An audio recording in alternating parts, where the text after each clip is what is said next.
Heroes తో screen share చేసుకుంది. Upcoming heroes తో జోడి కట్టి అదరగొట్టింది.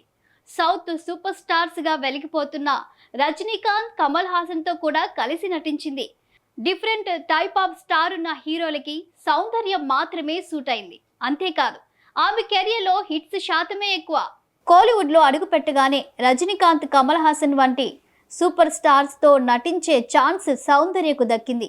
కమల్ హాసన్ తో సౌందర్య నటించిన లవ్వండి నవ్వండి టైటిల్ కు తగ్గట్టుగానే నవ్వుల పువ్వులు పోయించింది. ఇక రజనీకాంత్ సరసన సౌందర్య నటించిన నరసింహ, అరుణాచలం చిత్రాలు బ్లాక్ బస్టర్స్ గా నిలిచాయి.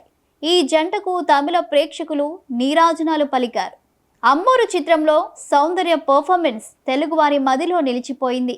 ఓవైపు అందంతో అలరిస్తూనే మరోవైపు అభినయంతో ఆకట్టుకున్న సౌందర్య సావిత్రిలాగే తనదైన బాణీ పలికించింది.